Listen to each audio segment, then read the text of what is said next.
जो इस वक्त अज़ाए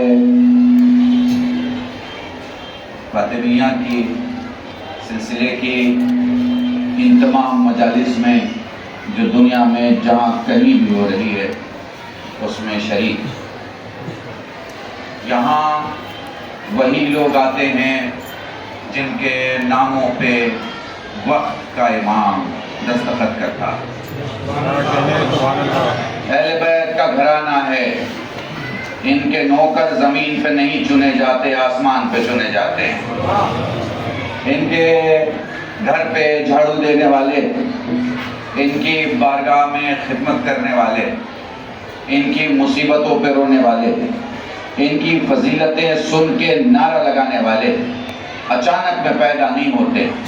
नस्लें पाक हो चुकी होती हैं तो वो पैदा होते हैं। समझेंगे आप?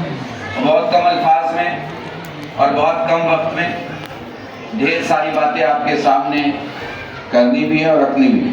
आसिफ भाई बेहतरीन कलाम था आपका माशाल्लाह से, आप हर जगह माशाल्लाह दिल्ली की दाद रखते हैं और इस वक्त मेरे ये सब जवान बैठे हैं, इसलिए मैं चाहता हूँ कि किसी एक ऐसे मौजू पे आपसे गुफ्तगू करूँ कि बहुत कम वक्त में कुछ कह पाऊँ, कुछ सुना पाऊँ।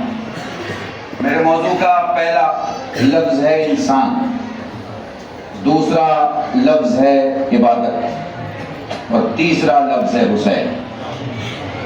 इंसान, इबादत और हुसैन, इसे समझिएगा, हालात को समझिएगा। घर जाइएगा तो फख्र कीजिएगा कि आप शिया हैं। आपको बता रहा हूँ और समझा भी रहा हूँ। दिल्ली पुलिस ने किसी भी ऑर्गेनाइजेशन के किसी भी रिलीजियस सोशल प्रोग्राम को ब्लास्ट के हादसे के बाद 30 से 50 आदमी से ज्यादा की परमिशन नहीं दी है। आप इकलौते हैं जिन्हें परमिशन दी गई है। फख्र करें आप इस बात पे, आप इसे महसूस करें। जब मुझसे पुलिस ऑफिसर ने ये कहा कि डॉक्टर साहब आपको मालूम है इस सब परमिशन नहीं दी जा रही, हमें परमिशन नहीं है, क्या परमिशन दे? मैंने कहा मुझे पता है आपको परमिशन नहीं है, क्या आप नहीं परमिशन दे? तो कहने क्या मतलब? मैंने कहा भाई ये परमिशन नहीं है, हमने कोई मुशायरा नहीं रखा जिसमें 4 शायर आएंगे शेर पढ़ेंगे। हमारा कोई साहित्य का प्रोग्राम नहीं है। पैगंबर की बेटी, उनकी शहादत आप समझें कि मनाना हमारा दीनी फरीजा भी है, इंसानी फरीजा भी। उसने कहा इसका मतलब पहले से हो रहा है? मैंने कहा जी बिल्कुल पहले से हो रहा है। इस बात का कुछ समझ में आया? मतलब आपको समझ में आ रहा है? आप यहाँ कोई ताजा नहीं है। विलादतें भी वो मनाते हो जो विलादतें दुनिया में कहीं हुई नहीं। बताओ काबे में किसी की विलादत हुई है तो दिखाओ। इसीलिए मैं जुमले कहा करता हूँ, पूरी तवज्जो, इसीलिए मैं जुमले कहा करता हूँ कि सारी दुनिया मिलके अली से सारे कमालात छीन भी ले तो काबे की विलादत नहीं छीन सकती। मेरे साथ रहना, अगर सारा दुनियावी इम्तिहान छीन भी ले तो अली का इल्म छीन नहीं सकती। एक जुमला मैंने बनारस की मजलिस में कहा था, मैदान छीन भी ले तो जुल्फ़िकार छीन नहीं सकती।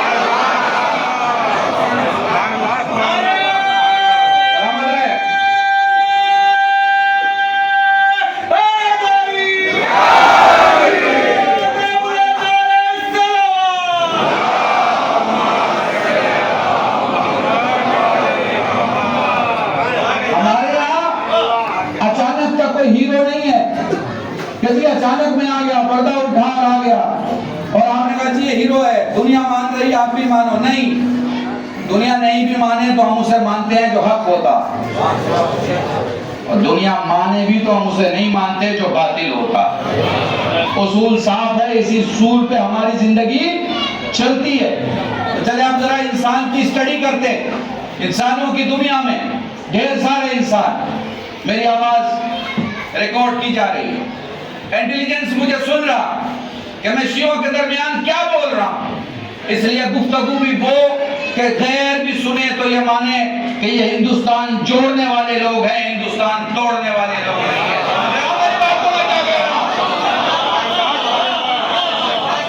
ठीक है, महसूस करते चले जाइए। इंसानों में ढेर सारे लोग हैं, क्रिश्चियन भी है, हिंदू भी है, सरदार भी हैं, जैन भी हैं, मुसलमान भी हैं।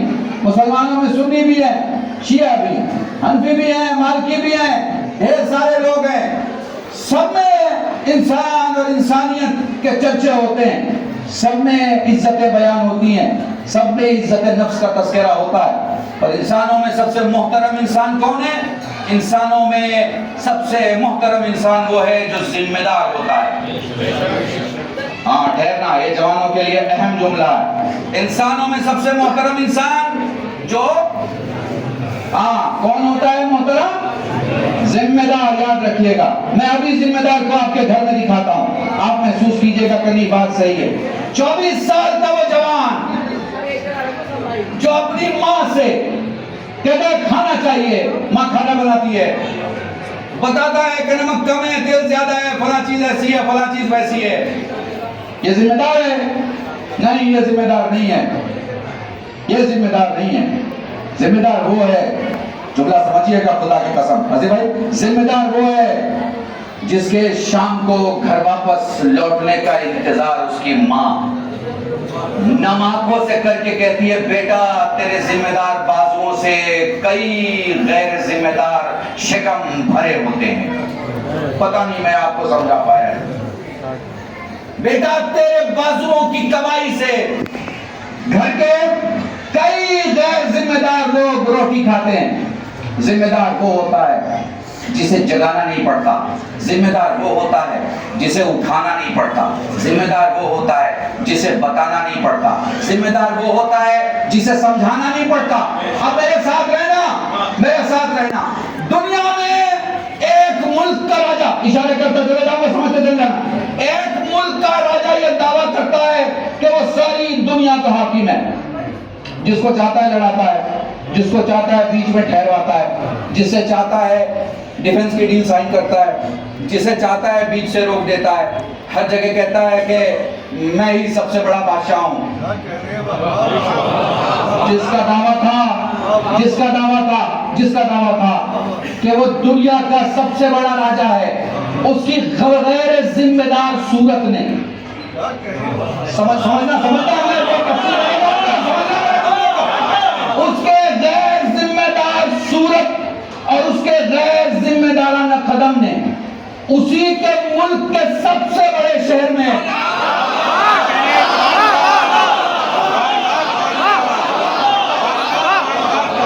खुदा की कसम मेरे साथ रहना, जो कहता था मैं दुनिया का सबसे बड़ा राजा हूं, जो कहता था मैं दुनिया का सबसे बड़ा राजा हूं, जिसे चाहूंगा लड़ाऊंगा, जिसे चाहूंगा माफ करूंगा, जिसे चाहूंगा छोड़ूंगा, जिसे चाहूंगा सजा दूंगा, जिसे चाहूंगा रोकूंगा, जिसे चाहूंगा बढ़ाऊंगा, उसकी गैर जिम्मेदाराना हरकत ने उसी के जिम्मेदार शहर में एक ऐसा जिम्मेदार जवान पैदा किया।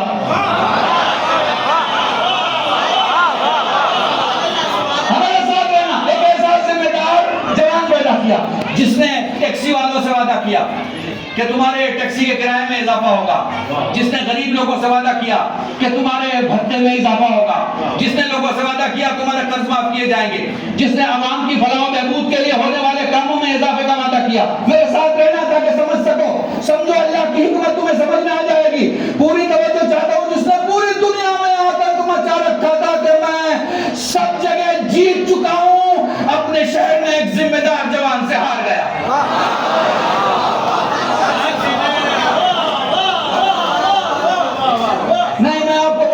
अजीब जगह पे ले जाना चाहता हूं और आखिरी मजमे के आखिरी जवान तक की आवाज आसमान तक बुलंद रहेगी। पूरी तवज्जो।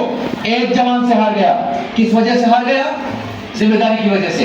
गैर जिम्मेदारी की गुफ्तगू और जिम्मेदार वादे, गैर जिम्मेदारी की गुफ्तगू और जिम्मेदार सुखद, गैर जिम्मेदारी की गुफ्तगू और जिम्मेदार कांधे। महसूस कर पा रहे हो कुछ? एक जिम्मेदार जवान ने न्यूयॉर्क शहर में उसको हरा दिया, जो हर जगह जीत का ऐलान करता था, हर जगह जीत का ऐलान करता था। शहर हारने वाला शहर हार गया। पर मुल्क भी तो हारा है ना, सिर्फ शहर ही नहीं हारा, मुल्क भी हारा है, मुल्क भी हारा। अब मैं क्या करूं कि मैं दोनों से अगर सवाल करूं, जिसने मुल्क हराया और जिसने शहर, कि मौला किसे मानते हो, तो दोनों का जवाब अली मौला होगा।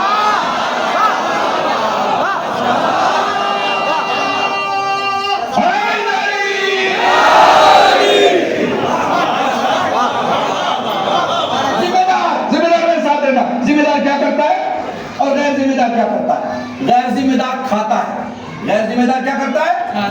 खाता है। और जिम्मेदार क्या कहता है? हलाल खाता है। गैर जिम्मेदार क्या करता है? बोलता है। जिम्मेदार क्या करता है? सच बोलता है, सच बोलता है। गैर जिम्मेदार क्या करता है? जो दिल में आता है करता है। जिम्मेदार क्या करता है? जो सच होता है वो करता है। गैर जिम्मेदार क्या कहता है? हम सबका साथ देंगे, जिसका साथ देंगे वो कामयाब हो जाएगा। जिम्मेदार क्या करता है? नहीं, जो सच होगा हम उसका साथ देंगे, और फिर हम जिसका साथ देंगे अगर वो सच हुआ तो कामयाब हो जाएगा। कुछ महसूस कर पा रहे हो? जिम्मेदारी ग़िज़ा के दरमियान जब आती है तो इंसान हलाल चूज करता है, ग़िज़ा का टेस्ट नहीं देखता।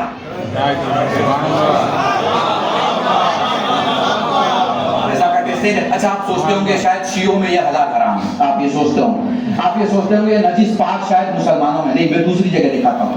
जेल में गांधी ने रोटी खाने से मना कर दिया। जेल में महात्मा गांधी ने काजिम भाई रोटी खाने से मना कर दिया। पूछा गया क्यों मना कर रहे हो? उनका भाई जी मैं रोटी नहीं खाऊंगा। क्यों?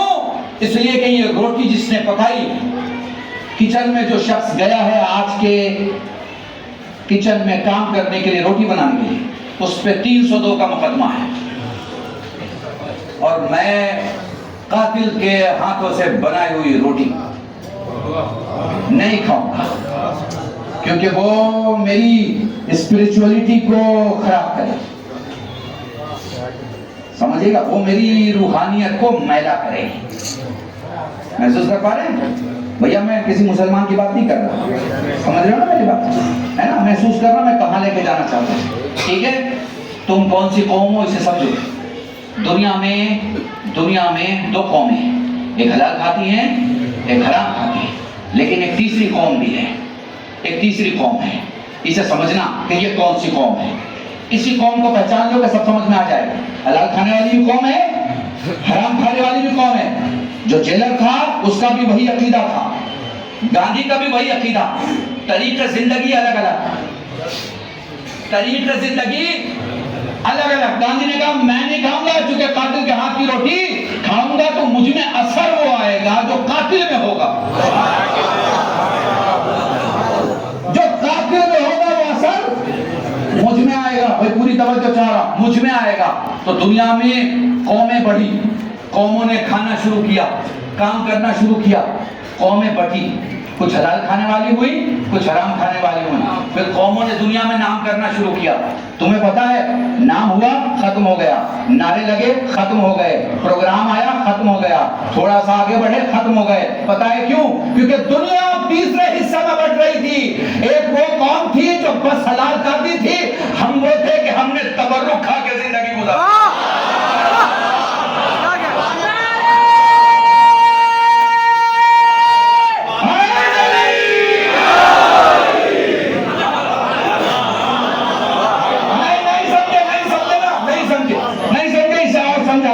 खिताबत के इस जुमले से, वकालत से खिताबत की तरफ आ रहा हूं ताकि समझ सको। तुम्हारी आवाज रास्ते तक अगर ना गई तो कलमे शहर के पढ़ने का फायदा क्या है?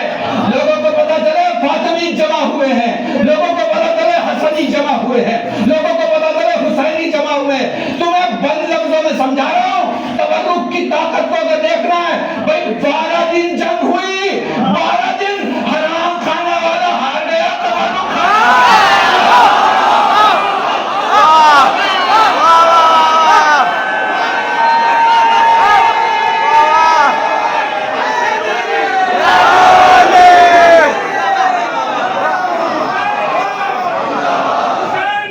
जिंदाबाद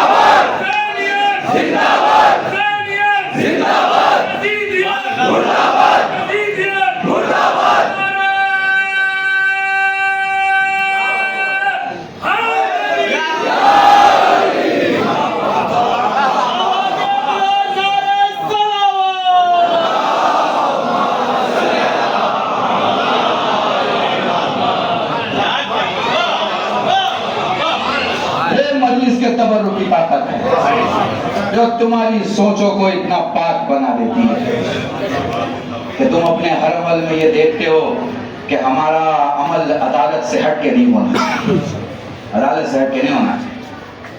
मैं भी सोच रहा था, ये ऐलान कर रहे थे कि हम कल हमला करने वाले हैं, ये ऐलान कर रहे थे हम परसों हमला करने वाले हैं।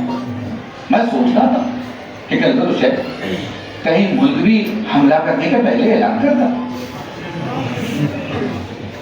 मगर हमने देखा कि ये ऐलान किया इसलिए जा रहा था कि अली के बताए हुए जंग के उसूल ये हैं कि दुश्मन पर सोते हुए हमला नहीं किया जाता।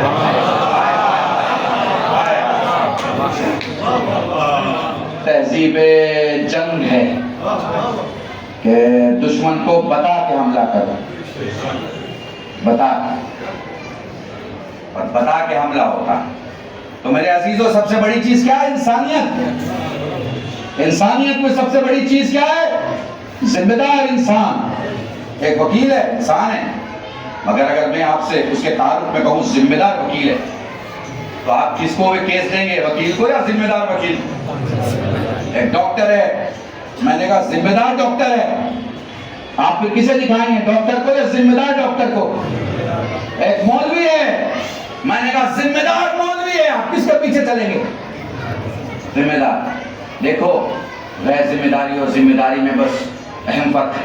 बहुत सारे हमारे उलमा जो घरों में बैठे हैं, जो शायद फेसबुक और इंस्टाग्राम पे अवेलेबल नहीं, हमारे यहाँ आलिम इंस्टाग्राम नहीं बनाता, हमारे यहाँ आलिम किरदार बनाता है। मौलवियत का कोर्स 3 साल का भी कर दिया जाए तो उसे पढ़ के कोई आलिम नहीं बन जाएगा। उसे 3 साल का कोर्स पढ़ने के बाद 30 साल जीना पड़ेगा उसी आदेशों पर जो आदेश उसने किताबों में पढ़े हैं, तब जाके कौम मानती है। हम किसी के पीछे नमाज नहीं पढ़ते, आदिल के पीछे नमाज पढ़ते हैं। और हमारी मस्जिदों में आदिल के पीछे नमाज पढ़ने की प्रथा हमारी बनाई हुई नहीं है, खुदा ने हमें यह दी है अपने रसूल के जरिए। तो अंदाज लगाओ, जो कौम आदिल इमाम के अलावा कोई इमाम न रखती हो 2 रकअत के लिए, सुभान अल्लाह,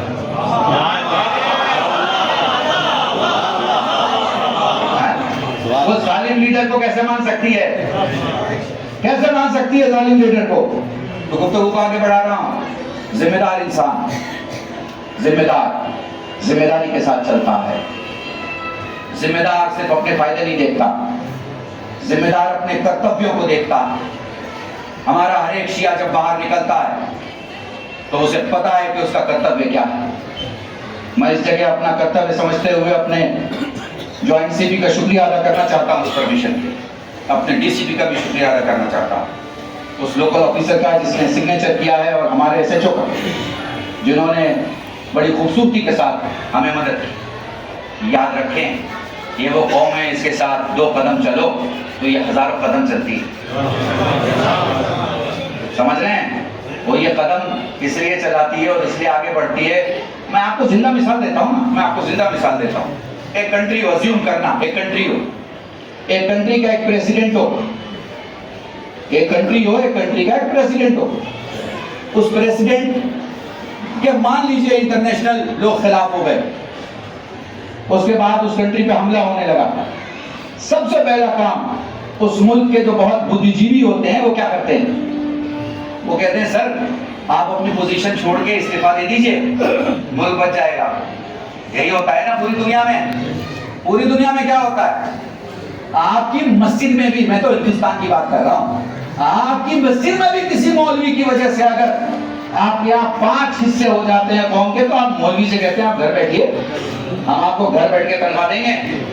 लेकिन आपके सबब झगड़े हो रहे हैं, आपके सबब फसाद हो रहा है, आपके सबब कौम 2 हिस्सों 3 हिस्सों 5 हिस्सों में बट रही। यही होता है ना, क्या इसके अलावा कुछ होता है ना? फिर सोचो कि कौम अपने आलिम को कितना चाहती होगी। हमले पे हमले हुए लेकिन रहबर नहीं बदला।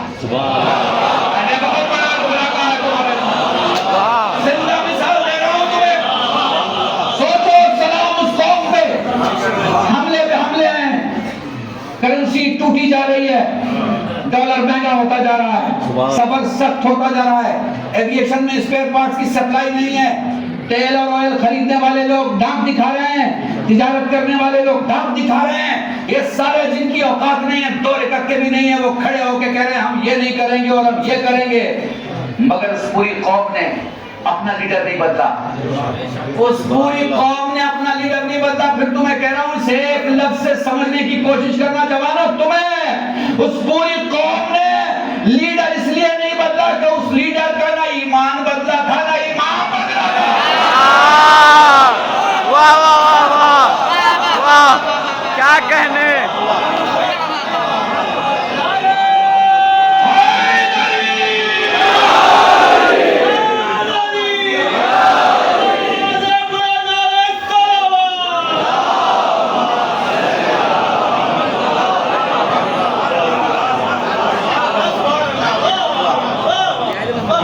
इंसान बड़ा होता है तो क्यों नहीं बदला? क्योंकि रहबर है और जिम्मेदार है, और सिर्फ अपने मुल्क के लिए जिम्मेदार नहीं है, पूरी दुनिया के लिए जिम्मेदार है। और जिम्मेदारी का एहसास आपको इसलिए दिखाऊं, एक शिया नहीं है उस खित्ते कायनात में, बैतुल मुक़द्दस के इलाके में एक नहीं है, फिर भी गुफ्तगू है वहां के लिए। क्यों है? इसलिए कि मजलूम कहीं मारा जाए और इंसान ना बोले तो उसकी इंसानियत पे शक है, तो बोल क्यों नहीं रहा? इंसानियत का कत्ल हो रहा है और तो बोल नहीं रहा।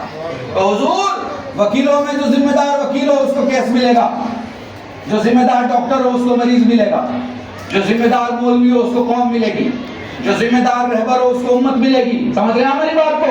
जिम्मेदारी बहुत बड़ी चीज है, बहुत बड़ी चीज है। अब अज्यूम कीजिए कि आपके पास एक मुल्क हो, मुल्क जंग के दौर में हो, आपके पास एक फौज हो और आपको फौज का अलग किसी को देना है, तो किसको देंगे? गैर जिम्मेदार को देंगे या जिम्मेदार को देंगे? सोचिए, आपके पास एक मुल्क है, मुल्क की एक फौज है, मुल्क पर हमला हो रहा है, आपको फौज को सजाना है और उसका एक सिपह सालार है, आपको कल अलग देना, किसे देंगे? आप जिसे जिम्मेदार समझें वो कितना जिम्मेदार होगा? जब समझ में आ जाए तो समझो मोहम्मद जिसे जिम्मेदार समझे।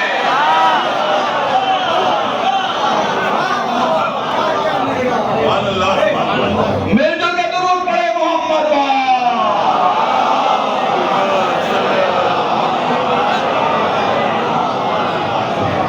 सादी ज़बान है, पब्लिक की भाषा है और पब्लिक का दिमाग है।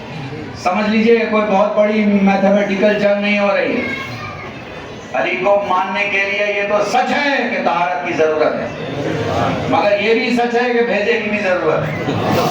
भेजा नहीं हुआ तो अल्लाह का भेजा हुआ समझ में नहीं आया।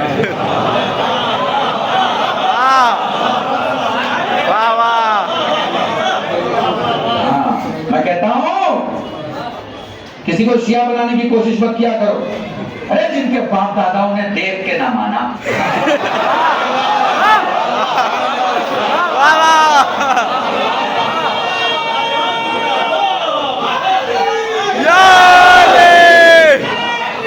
जिंदाबाद जिंदाबाद जिंदाबाद मुर्दाबाद मुर्दाबाद।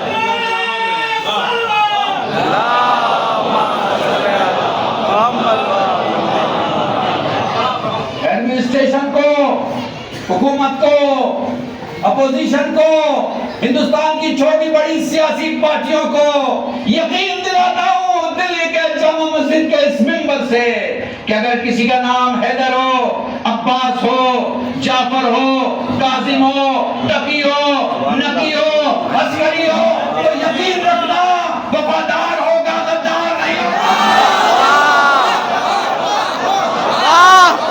सुभान अल्लाह।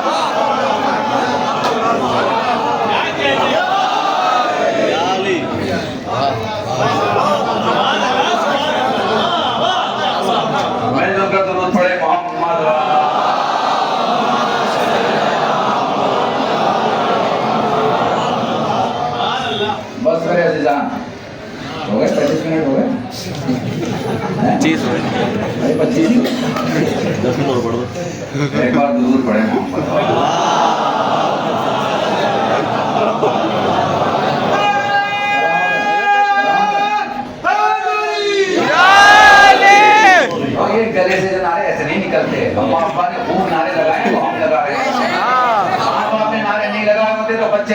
बातें ना इसीलिए कहता हूँ कि मजलिस बख्शियाजा पे बैठ के सुना करो। अगर गाड़ी में बैठने की तुम्हारी ख्वाहिश रही और तुमने इस 2025 में गाड़ियों में बैठ के मजलिस सुनी तो खुदा की कसम तुम्हारी आने वाली नस्लें घरों में बैठ के मजलिस सुनेंगे।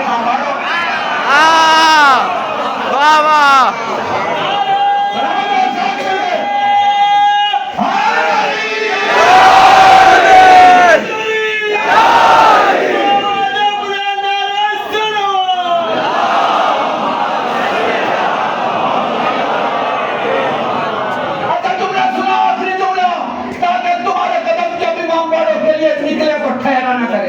तुम मजलिसों में आओ तो अपने दोस्तों के लिए रुक ना जाया करो।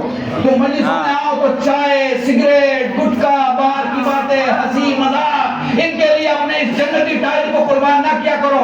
सुनो, रसूल से लेकर हर एक मासूम से पूछा गया कि रिस्क का बेहतरीन वक्त क्या है। सबने यही कहा सुबह की नमाज के बाद, सुबह की नमाज के बाद, सुबह की नमाज के बाद दरवाजा खुला रखो, दरवाजा खुला रखो। रिस्क का बेहतरीन वक्त है, रिस्क का बेहतरीन वक्त है, रिस्क का बेहतरीन वक्त है। मगर इन्हीं मासूमों ने बताया ऐसा खाना जब भी खोल दो हुसैन की तरफ।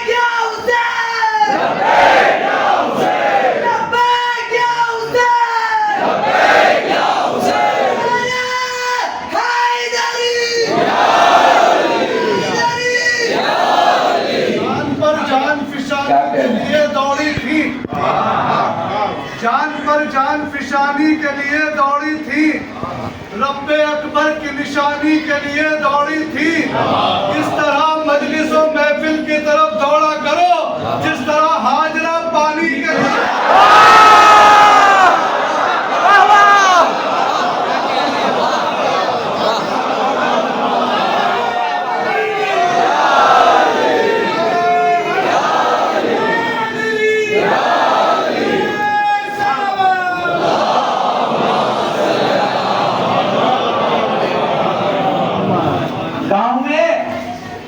एक तो होती है दवा और एक होता है टोटका। सुना है ना? देसी जबान में आपको समझा रहा हूं। अगर तुम्हें मुसीबतों को मुंह चिढ़ाना हो तो अहले बैत की फजीलत सुन के मुस्कुराना सीख लो। मुसीबतों को मुंह चिढ़ाना हो तो अहले बैत की फजीलत सुन के मुस्कुराना सीख लो। और कोशिश करने के बाद भी जब चेहरे पे मुस्कुराहट ना आए तो सिस्टम की जांच करो, रोटी में हराम शामिल हो चुका है।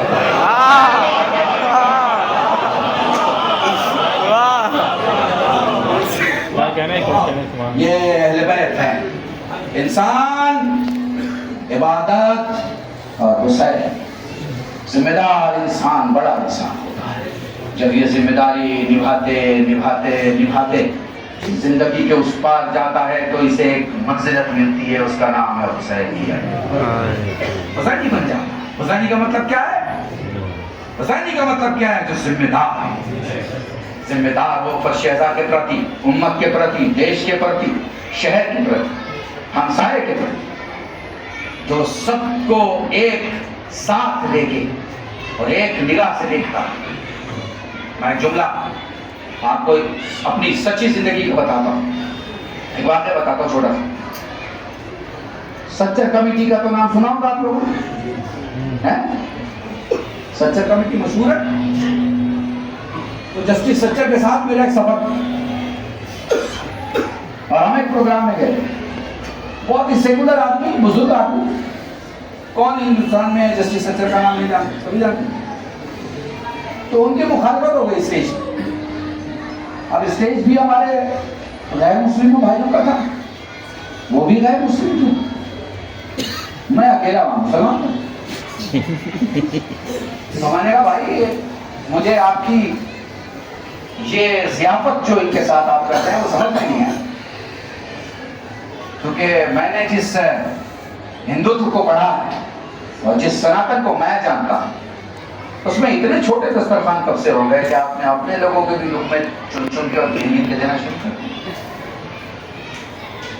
अब मैं अपने यहाँ बैठा, मैंने अपने इलाके में, अपने लोगों में, अपने कौम में, अपनी मुनाजातों में, अपनी दुआओं में हुकूक इंसानियत को झांक कर देखा तो एहसास हुआ कि रमजान की 5 रोजे के बाद मगरिब की नमाज के बाद आप एक दुआ पढ़ते हैं, जिस दुआ में आप कहते हैं अल्लाह मशफिकुल मरीज, परवरदिगारा जितने मरीज हों उन्हें शिफा अता फरमा।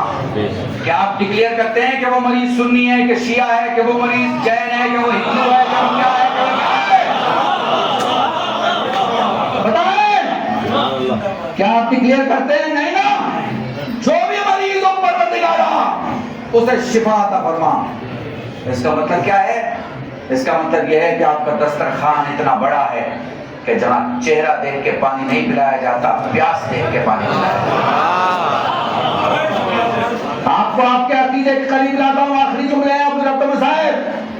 आप जब सबील लगाते हैं, ये नौजवान चंदे करके आप लोग सबील लगाते हैं ना, तो सबील की टैंक पे क्या लिखते हो? सबील हुसैन ना। तो इस सबील हुसैन के नीचे क्या ये लिखते हो कि जो अलम उठाए वही पिए, जो ताबूत उठाए वही पिए, जो मजलिस में आए वही पिए, जो अलीउल्लाह कहे वही पिए? नहीं, क्योंकि आपका उसूल है कि आप पानी का इंतजाम प्यासे के लिए करते हैं, क्योंकि मजलिसों में आप एक प्यासे को रोके। प्यास का ताल्लुक इंसान और इंसानियत से।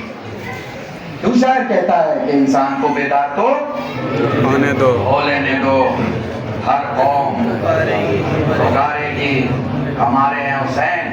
हुसैन की बहुत बड़ी भीड़ है और मैं आज कह रहा हूँ, आपके यहाँ 40वें में जुलूस होता है, आपके यहाँ 17 बिलोवल को जुलूस होता है। मैं आज कह रहा हूँ आप लोगों, जवानों, अपने अपने इलाके में छोटी छोटी टुकड़ी बनाना। उन टुकड़ियों का काम बस ये हो कि ज़व्वार जब जा रहे हैं, जब वो ताजिए के पीछे चल रहे हैं, तो उन्हें रास्ता बताएं। उसी टुकड़ियों के बीच में कुछ लोग ऐसे भी होंगे जो ऐसे नारे लगाएंगे जिस नारे लगाने की वो जगह नहीं है। क्या कह रहे हैं? सुभान अल्लाह। समझ रहे हैं? ये कुछ जवान जो इधर उधर की बातें सुन के भ्रमित होके कोई भी ऐसी बात जिसकी वो जगह नहीं है शुरू कर देते हैं। मैं इस मजमे को बता रहा हूं, पता नहीं आदिया है कि नहीं, लेकिन ज्वाइंट सीपी ने मुझे बुलाया था। मेरे दोस्त हैं, बहुत इज्जत करते हैं। कल इतने लोग, मैंने भाई मेरी भीड़ नहीं है तो हुसैन की भीड़ है, मेरी नहीं है। इस भीड़ का कोई मालिक नहीं है, इसका मालिक पर्दे खैर में बैठा है। कह लेंगे मौलाना साहब हमारे पास रिपोर्ट थी 20,000 30,000 लोग होंगे, अब तो फाइनल रिपोर्ट आई है 70,000। मैंने कहा भाई यहाँ की प्रॉब्लम नहीं है कि आपको समझ में नहीं आया कि भीड़ कितनी आई, कहां से आई।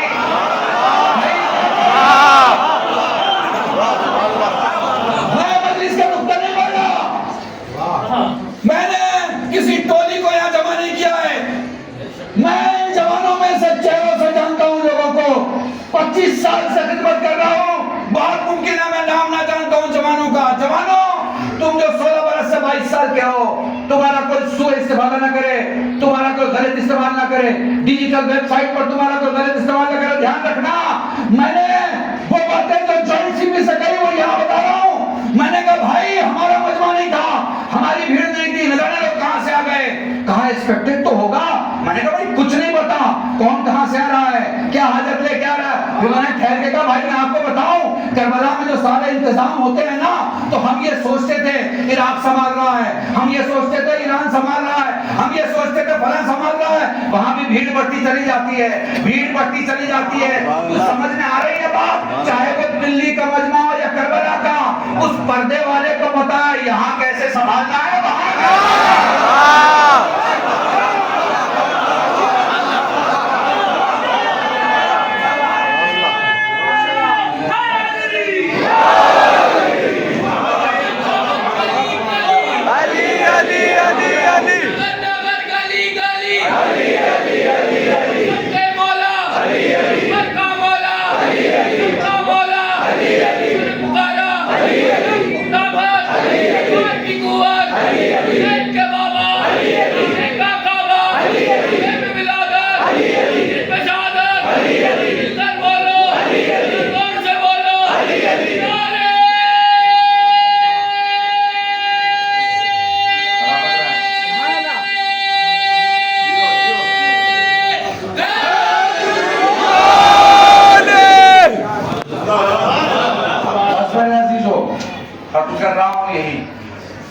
बता दूं, आज उस बीवी की शहादत की शब और मजलिस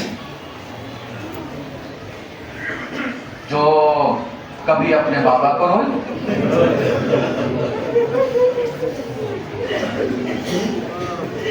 और आसिफ भाई अजीब रिवायतें,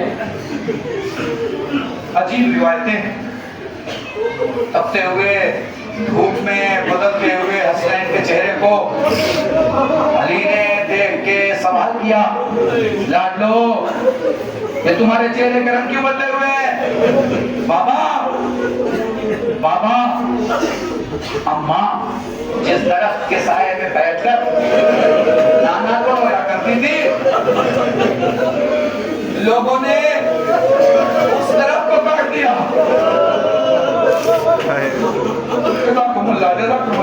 आपकी सदाई गिरिया बुलंद हो गई, मुझे ज्यादा नहीं पड़ता, बहुत कम लफ्जों में जुलूस चलेगा, बड़े इज्जतों के साथ हाजिर रहना, जुलूस में, रोए में, मातम में पूरे मुकम्मल शिरकत करना है, आपसे लेकर जहाँ तक जुलूस जाता है। क्यों पता है?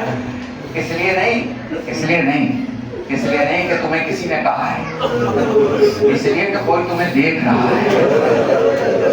तो तुम्हें देख रहा है ना, जब हर मजलिस में सैयदा होती है तो फिर सैयदा की मजलिस में हुसैन तो होगे ना, सज्जाद तो होगे ना।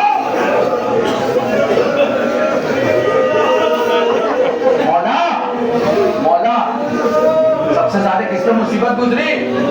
जिक्र क्या मेरी दादी पे? मेरे मौला अंबिया से भी ज्यादा कहा, अंबिया से भी ज्यादा क्या? अंबिया में फला की मुसीबत बहुत था, उससे भी ज्यादा क्या? मौला उनकी तो इतनी उम्र, जहाँ तू मुद्दत देख रहा है, शिद्दत नहीं देख रहा। सहरा की मुसीबतें आराम से पढ़ो, तो दो रिवायतें सुन लो मुझसे, दो रिवायतें।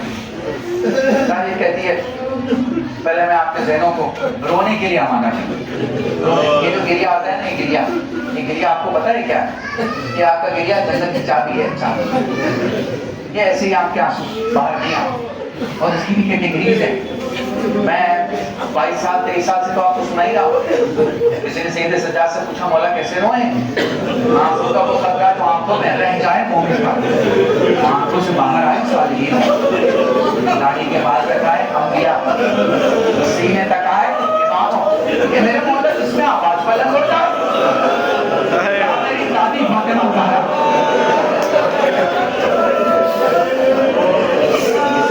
रोया करो तो आवाज में बुलंद रोया। खुदा तुम्हें कोई गम न दे सिवाय रबे सैयद शुहदा। बस दो रिवायतें खत्म हो जाएंगी, अलम देखोगे, अलम के साथ बाहर चले जाओगे। पर तुम्हें क्या बताऊं, वो सैयद सज्जाद किसी कोने में बैठ के अपनी दादी को रो रहे।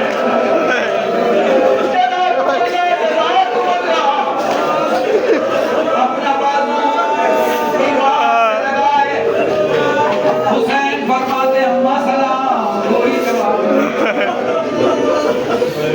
अम्मा तेरा हुसैन पुकार रहा है, कोई जवाब नहीं।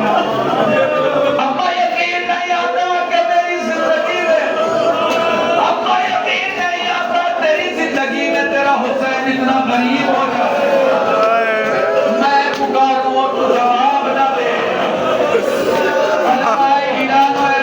दो तरीके से इस मसाइल को पढ़ते हैं। कुछ कहते हैं बंदे को बन टूटे, दोनों हाथ वाला टूटे, मेरा लाल हुसैन मेरे करीब आ जा। कुछ कहते हैं एक हाथ उठा, दूसरा उठ के पसलियों में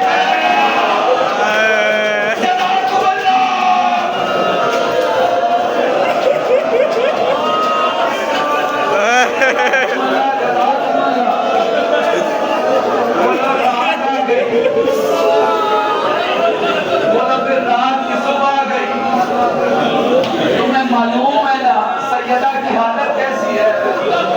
बैठ के नमाज अदा कर रही है। न जाने सैयदा ने क्या देखा, न जाने ज़हरा के अंदर ताकत कहाँ से आई, अपने घर के सारे काम अंजाम दे दिए। बोलो अली आ गए, बोलो ज़हरा बैठी हुई है, बोलो अली गिरिया कर रहे हैं। बोलो जब ज़हरा को गिरिया करता देखा तो सवाल किया, बिन्ते रसूल आप गिरिया क्यों कर रही है? फरमाने लगी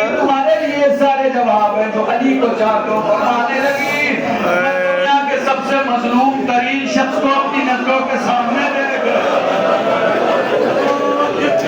ये ज़हरा फरमा रही, मैं दुनिया के सदाओं मेरी शहजादी अपनी पसलियों का शिकवा नहीं किया, अपने जख्मों का तज़किरा नहीं किया, अपनी तकलीफों का जिक्र नहीं किया। फरमाने लगे, मैं दुनिया के सबसे मजलूम तरीन शख्स को अपनी नजरों के सामने देख रही हूँ।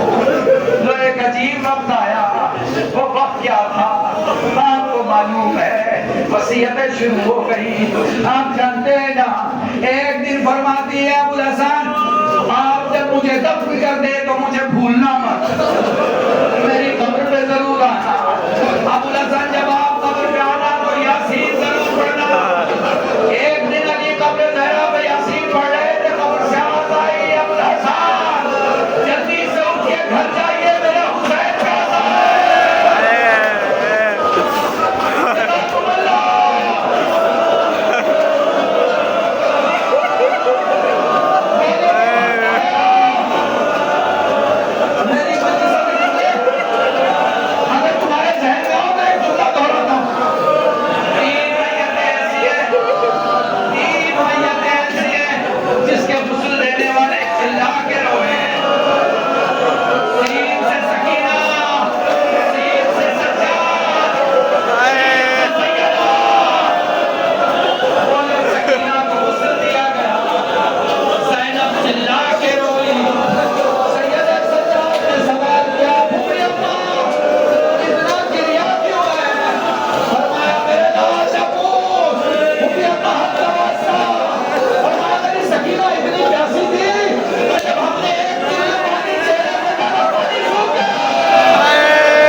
यही आदत थी। सैयद सज्जाद शाम गरीबा के बाद अरब का एक दस्तूर बता रहा हूँ। अरब का एक दस्तूर था, जब दुनिया से उनका कोई अजीज मर जाता, चला जाता, तो उसे दफन करके घर आते, साइने खाना में एक चिराग जलाते, फिर सारे अजीज बैठ के अपने अजीज को याद करते। अब तुमने सुना, सज्जाद शाम गरीबा में ज़मीने करबला में बैठ के हाथ अपने बदन के पीछे रखा, चेहरा बाबा की लाश की तरह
चलो